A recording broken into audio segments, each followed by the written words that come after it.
Emotional अड्डा की तरफ से आज की नई स्टोरी मतलब का रिश्ता। एक गांव में एक बड़ा साहूकार रहता था। साहूकार बड़े पैसे वाला था। आसपास के कई गांव में उसका बड़ा नाम था, लेकिन इस साहूकार को अपने पैसों का, अपने रुतबा का और अपने नाम का बड़ा ही घमंड था। वो अपने नाम को बनाए रखने के लिए बहुत ज़्यादा सोचता था और बिना किसी के भावनाओं को कदर किए वो सब करता था जो उसे लगता था कि करना चाहिए। साहूकार को कई सालों बाद एक संतान की प्राप्ति हुई। साहूकार ने अपनी इस खुशी को मनाने के लिए अपने घर पर एक बहुत बड़ा कार्यक्रम रखा, जिसमें उसने आसपास के गांव के सभी श्रीमंत लोगों को और सिर्फ ऐसे रिश्तेदारों को जो पैसे वाले थे बुलाया था। पास ही के गांव में साहूकार की खुद की सगी बहन भी रहती थी। क्योंकि इन दिनों उसकी आर्थिक परिस्थिति कुछ अच्छी नहीं थी, इसलिए उसने अपनी बहन को इस कार्यक्रम के लिए नहीं बुलाया। साहूकार ने जिस कार्यक्रम का आयोजन किया था वो इतना भव्य था और उसके अलावा उसमें इतने प्रसिद्ध और श्रीमंत लोग आने वाले थे कि उस कार्यक्रम की चर्चाएं हर गांव में होने लगी। ये खबर उस साहूकार की बहन तक भी पहुंच गई।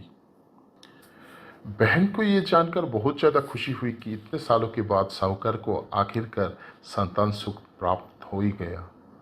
बहन ने सोचा कि भाई गलती से उसे इस बारे में बताना भूल गया होगा और अपनों को भला कोई न्योता देता है।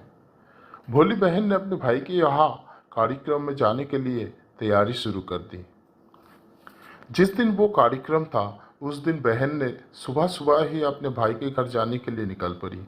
रास्ते में अपने पुराने मैले कपड़े देख उसे ख्याल आया कि अगर किसी और के घर जाना होता तो मैं ऐसे कपड़ों में जाने की सोचती भी नहीं, लेकिन मैं तो अपने घर जा रहा हूँ, अपने मायके जा रहा हूँ, वहाँ मुझे ये सब सोचने की कोई ज़रूरत नहीं है।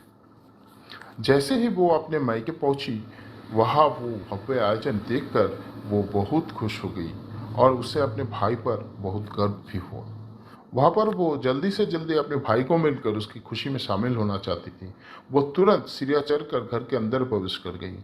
उसने देखा कि उसका भाई मेहमान के तौर पर आए सभी धनाढ्य और नामी लोगों का स्वागत करने के लिए व्यस्त थे।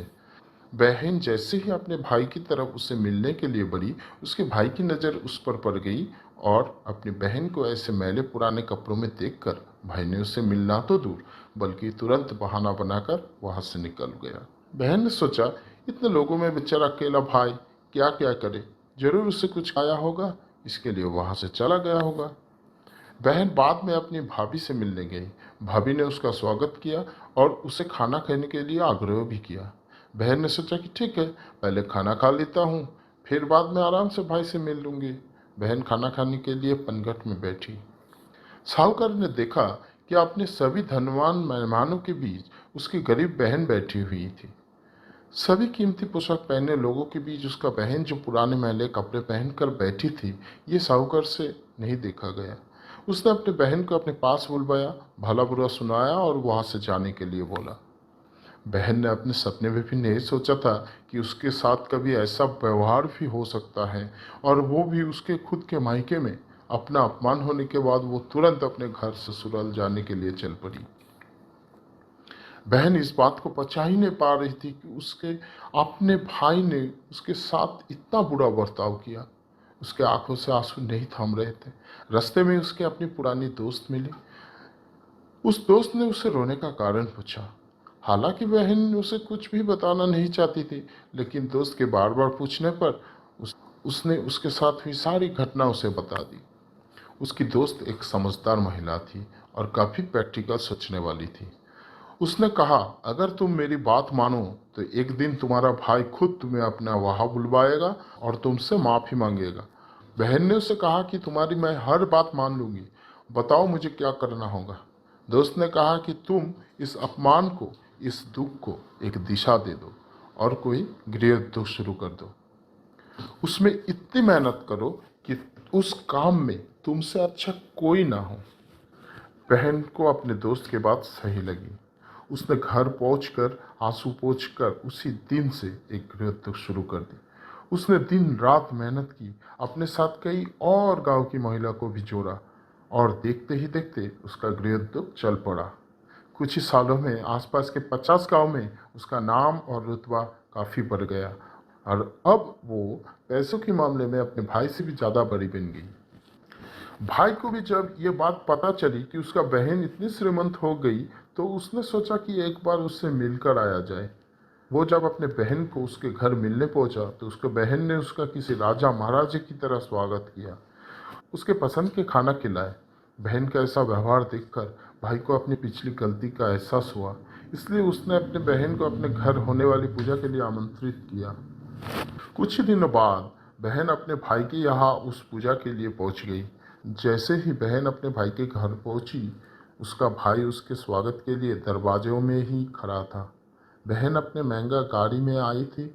उसने बहुत कीमती साड़ी और उससे भी ज़्यादा कीमती गहने दागिने पहने रखे थे। बहन का ऐसा थाट बाट देखकर सिर्फ भाई ही नहीं बल्कि उसका पूरा गांव दंग रह गया। भाई दौड़ कर आया और बहन की गाड़ी का दरवाज़ा खोलकर उसे बाहर आने के लिए कहा और बड़े प्यार से उसे पूजा का प्रसाद ग्रहण करने के लिए बुलाया। बहन को इस बार 12 पकवान परोसे गए। चांदनी की थाली में उसे खाना दिया गया था। वो साथ में एक सोने का चम्मच भी रखी गई थी और उसके बैठने के लिए बेशकीमती पाट रखा गया था। बहन को ये सब देखकर उसके वो पुराना दिन याद आ गए जब भाई ने उसे बिना खाना खिलाए ही भला बुरा कहकर वापस लौटा दिया था। बहन खाना खाने के लिए तो नहीं बैठी, लेकिन उसने अपने सारे कीमती दाग दगीना और जेवर उतर कर उस थाली के सामने रख दिए और खाने में से कुछ निवाले उन दाग दगीनों पर रख दिए। बहन का ऐसा व्यवहार देखकर सभी हैरान थे। किसी को भी नहीं समझ आ रहा था कि बहन ऐसा क्यों कर रही है। आखिर वो क्यों उन जेवरों को खाना खिला रहे हैं। जब सभी ने उससे पूछा कि वो क्यों ऐसा कर रही है, तब बहन सबके सामने बताया कि आज जो उसका इतना मान सम्मान हो रहा है वो दरअसल उसका नहीं, उसके इन्हीं कीमत दाग दगीना और कपड़ों का हो रहा है। क्योंकि मैं तो अभी भी वही पुरानी साहूकार की बहन ही हूँ। अगर कुछ बदला है तो मेरी परिस्थिति है, मेरे कपड़े और गहने हैं। भाई ने अपनी गलती का एहसास होने पर इस बार अपनी बहन के पैर पकड़कर माफ़ी मांगी। बहन जो पहले भी अपने भाई से निस्वार्थ प्रेम करती थी, उसने अपने भाई को माफ़ कर दिया और उसे गले से लगा लिया। दोस्तों, पैसे सिर्फ हमारे जीवन को सरल बनाने के लिए है, जबकि रिश्ते जीवन में मिले किसी वरदान की तरह है अगर उन्हें सच्चे मन से और निस्वार्थ भाव से निभाया जाए।